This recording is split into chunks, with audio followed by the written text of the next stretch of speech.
عمار کے بارے میں فرمایا اے عمار وہ ایسا دن ہوگا کہ تمہیں ایک باغی گروہ قتل کرے گا اور تم اسے جنت کی طرف بلا رہے ہوگے، وہ تمہیں جہنم کی طرف بلا رہا ہوگا۔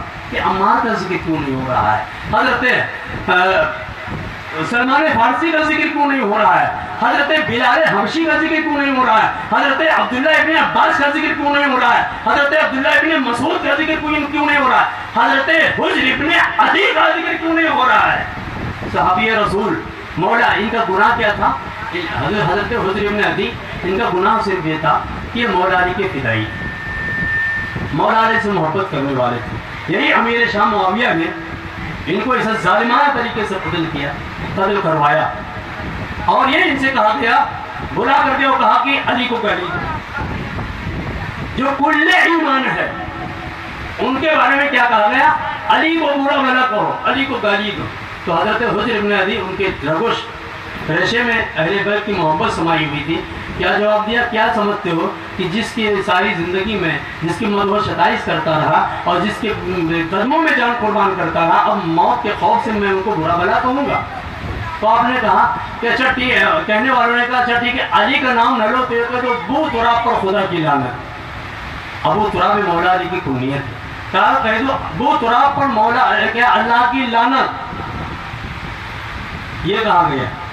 تو لیکن آپ نے لعنت نہیں کیا، چنانچہ حکم دیا گیا کہ ان کو قتل کر دیا جائے۔ تو حضرت حجر بن عدی نے فرمایا کہ اے لوگوں، جب مجھے قتل کر دیا جائے، نہ مجھے غسل دینا، نہ مجھے کپڑے چینج کرنا، میں اسی حالت میں جا کر اللہ رب العزت کی بارگاہ میں پیش ہوں گا اور اپنے خون کا انتقام چاہوں گا۔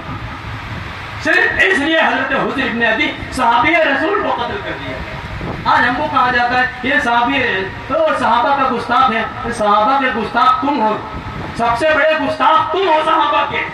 حضرت عثمان کا جنہوں نے محاصرہ کیا ان کا کیا نام دیتے ہو؟ بلوائی کہتے ہیں۔ بلوائی کا مطلب کیا ہے؟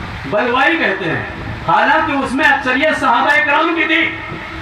میں پڑھو تاریخ جا کر کے، حضرت ابوبکر صدیق رضی اللہ تعالیٰ عنہ کے فرزند حضرت محمد ابن ابی بکر اس میں شامل تھے، حتیٰ کہ حضرت عثمان کے قتل کا فتویٰ حضرت ام المؤمنین حضرت عائشہ نے دیا تھا، اور یہ کہا تھا کہ یہودی ہو گئے اور ان کا قتل فرض ہو گیا۔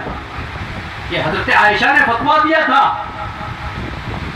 اب بتاؤ، اگر حضرت عثمان کا محاصرہ کرنے والے اور ان کے خلاف آنے والے بلوائی ہیں، وہ تو ام المؤمنین بھی ہیں، آپ ام المؤمنین کو بلوائی کہہ رہے ہیں۔ تو جو صحابہ کو بلوائی کہے وہ تو صحابہ کا وفادار ہے، ہم رضی اللہ کہہ رہے ہیں، ہم گستاخ ہو گئے۔ کیوں؟ ان کے پسند کے صحابہ کو ہم نہیں مانتے تھے، اس لیے ان کو جو بہت پسند ہے، یزید کے ابا جان ان کو بہت محبوب ہے، یزید کے ابا جان ان کو بہت محبوب ہے، یزید کے ابا جان کو ہم ابھی مان لیں، بس ہماری ساری خطائیں معاف، ہم کچھ بھی بتائیں سب معاف ہو جائے گا، صرف یزید کے ابا جان کو ہم مان لیں۔ بس یاد رکھو، یزید کے ابا جان یزید کے بھی باپ تھے، کرتوت یزید نے جو بھی کیا ہے اپنی طرف سے نہیں، وہ سارے راستے ہموار کر کے ان کے ابا جان گئے۔ آپ تاریخ پڑھیے تو پتہ چل جائے گا۔ تو میرے عزیز بھائیوں، یہ محرم اشک بہانے کا مہینہ ہے، محرم عزاداری کا مہینہ ہے۔